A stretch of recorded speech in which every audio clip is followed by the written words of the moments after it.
than it is currently. All right, let's move straight to our next conversation. To die in search of food to survive is a tragic irony that we witnessed during stampedes in recent days. After the stampede in Ibadan that claimed the lives of 35 children, other tragedies struck at the Holy Trinity Catholic Church, Maitama, Abuja, in the early hours of Saturday, the 21st of December, which led to the death of 10 persons, and in Okija, Ihiala, local government area of Anambra State, in which 12 individuals died. In the face of these tragedies, the Inspector General of Police, Kaide Egbetokun, has warned against indiscriminate and unorganized sharing of palliatives to crowds during this Christmas celebration. The Force Public Relations Officer, Olumiwa Adijobi, said the series of tragic incidents highlights the urgent need for more structured and effective approach to delivering aid to vulnerable people. A former presidential candidate of the Labour Party, Peter Obi, blamed the stampedes at rice distribution centres across the country on the harsh economic situation in the country. Obi expressed grief and sympathized with the families of the bereaved. Now let's hear from the police spokesperson.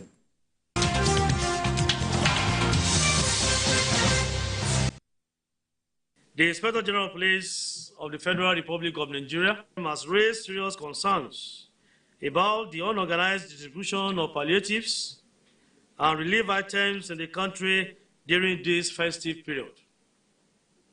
This trend is worrisome and calls for urgent concerns to save the lives of citizens of this country, especially the vulnerable youths and the elderly. This warning follows a series of tragic incidents that highlights the urgent need for a more structured and effective approach to delivering aid to vulnerable communities and members of the public in general.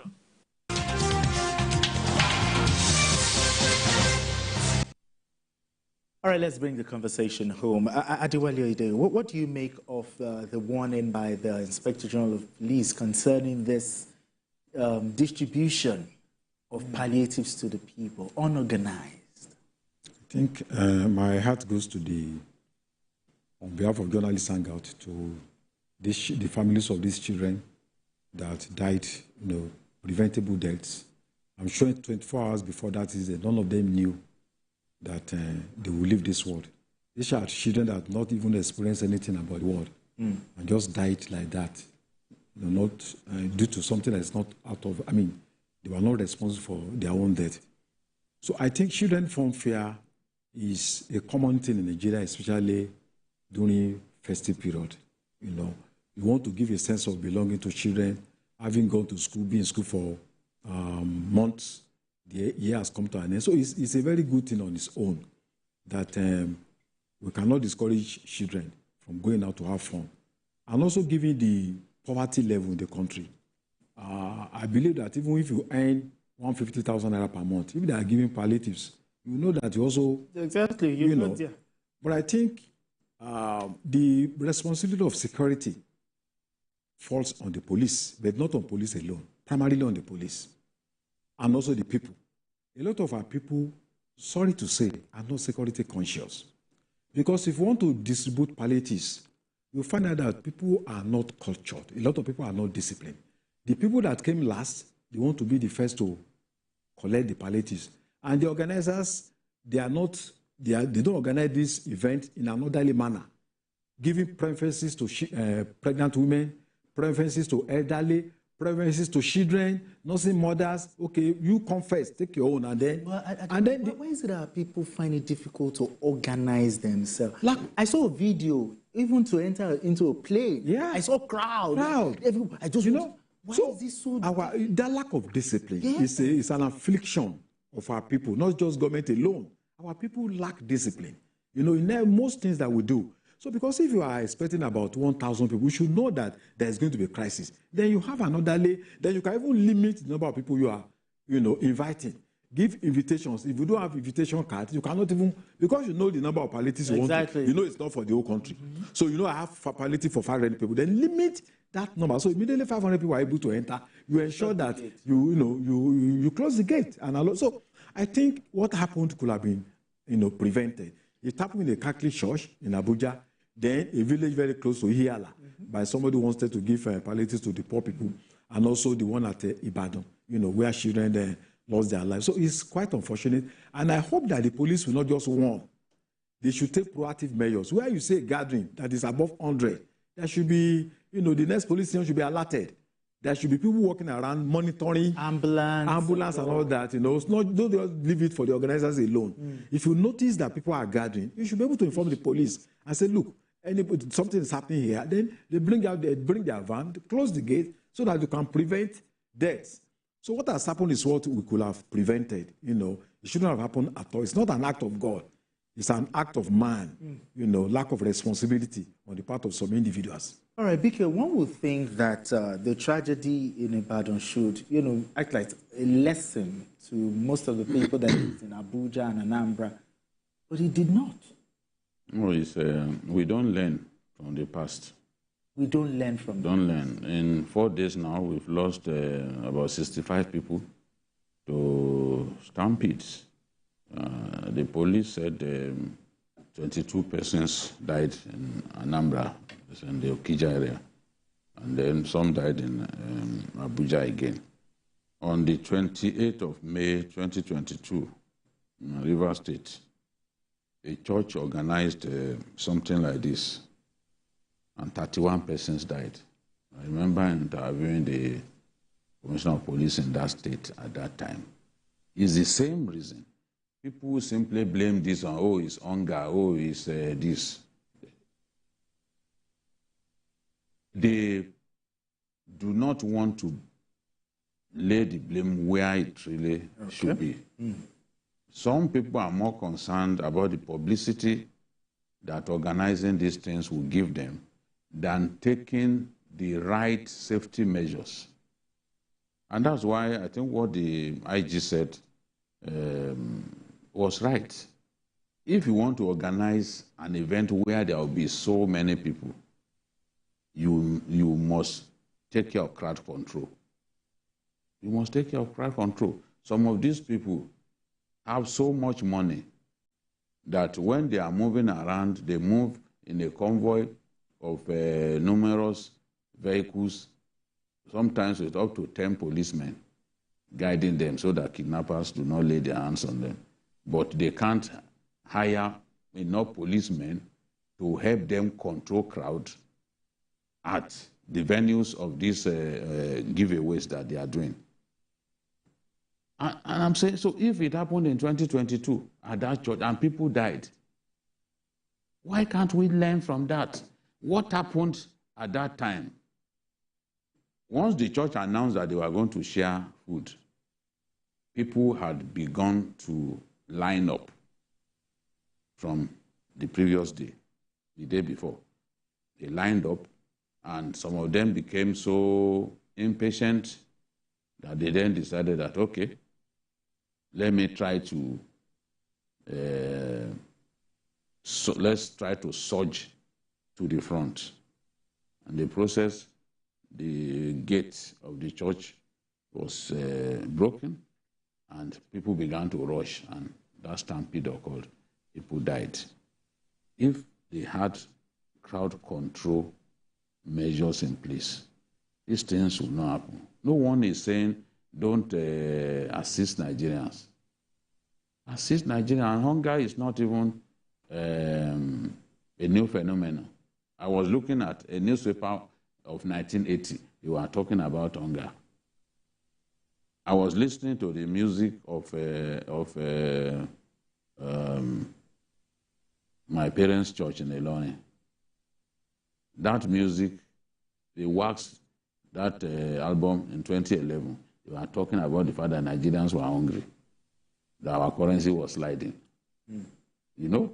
So these are not, hunger is not new. And no country in the world has been able to Eradicate hunger. Eradicate hunger. There will be poor people wherever you go. There will be poor people.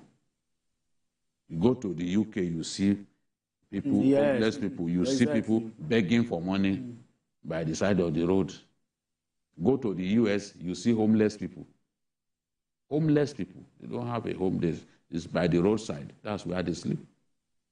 So there will always be poor people amongst us. But how are we treating them? Because if you want to distribute palliatives in a community, work with the authorities, even the community leaders. Okay. Break the people up into different groups. How was Ashimolowo able to distribute plenty of rice?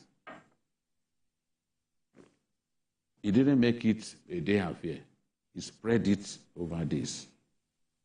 But when you want to do such a thing, you do so much publicity.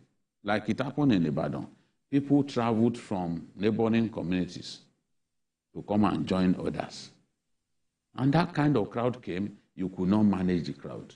The publicity, you used Agirigbo FM, that all these local people watch. That's where they listen to this person, this Baba is sleeping with his daughter and all that. That's why they listen to such stories. Oriyomi Hamzat.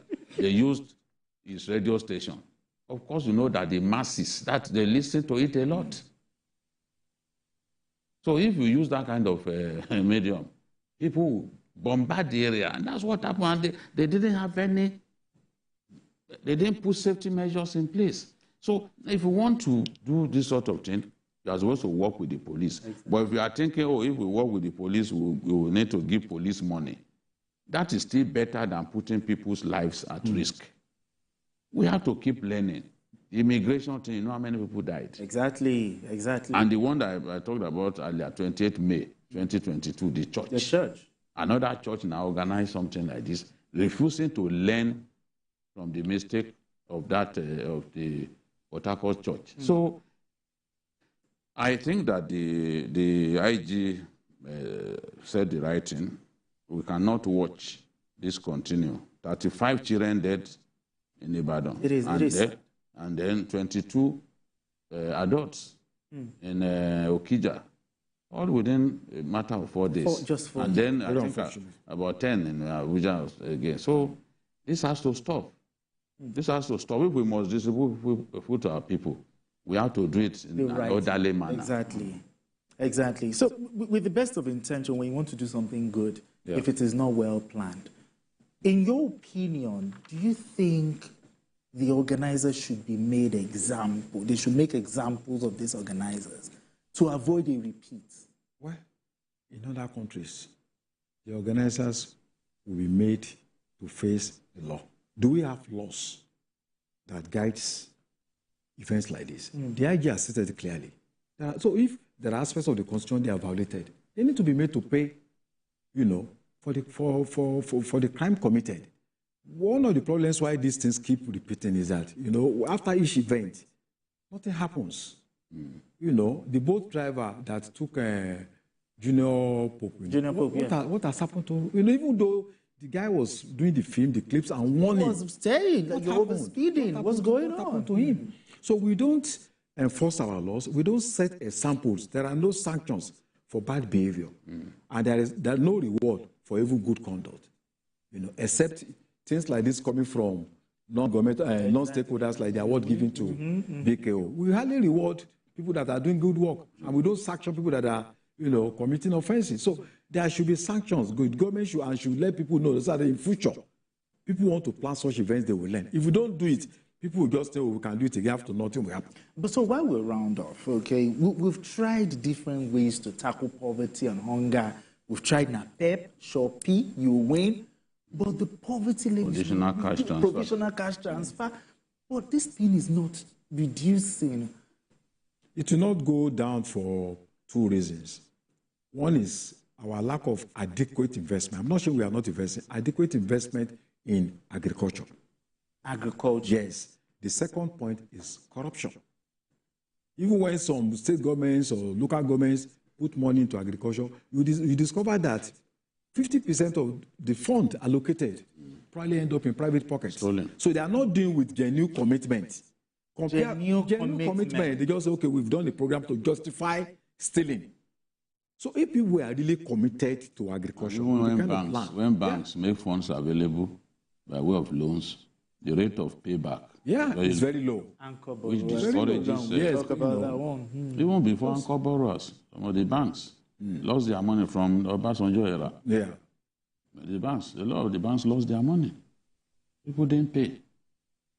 You know, but some politicians will just see it as, this is our own chance. To empower people who are not farmers. For anchor borrowers, some formed fake cooperatives just to access the money. Yeah. They access the money, they disappeared into thin air. It's one of the most, I don't know how to describe, in terms of the rate of default. It's probably the worst loan scheme in the country's history. That is sad. Imagine CBN governor giving loans to rice growers. At the end of the day, they have to contribute money to buy your phone, to contest. You can imagine that kind of level of corruption. And at the end of the day, where is the rice? Where is the rice? You know, the whole idea was to stimulate rice production, cassava production, and the rest. If you invest that kind of money into the agri sector, targeting some particular crops, wheat and the rest of them, if it does not drive down prices, then nobody needs to tell you that the scheme has failed. And for the past 2 years, I've been saying this, that in terms of looking at the success or otherwise of the anchor borrowers program, it was a monumental failure because it didn't drive down prices, which was the goal. When you stimulate production and we have so much, price will come down or even stabilize. We didn't even exchange stability in pricing. We didn't even experience stability in pricing. It kept going up, kept going up. So what are we talking about?